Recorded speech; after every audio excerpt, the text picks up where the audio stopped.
अस्सलाम वालेकुम नाजरीन, मैं हूं अज़हर फ़ारूक। जैसा कि आपको मालूम है कि पाकिस्तान में सदारती निज़ाम के हवाले से एक बहुत बड़ी बहस का आगाज़ हो चुका है।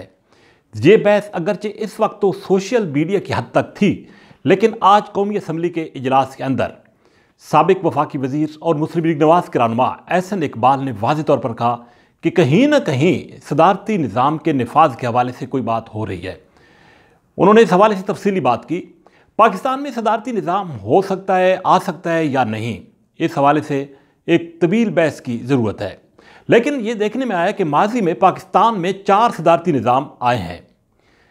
सदारती निज़ाम सबसे पहले साबिक सदर अयूब खान ने नाफिज किया, उसके बाद जनरल याह्या खान ने नाफिज किया, उसके बाद साबिक सदर जनरल ज़ियाउल हक ने सदारती निज़ाम नाफिज किया और परवेज़ मुशर्रफ ने भी 2001 में सदारती निज़ाम नाफिज किया। परवेज़ मुशर्रफ ने 2001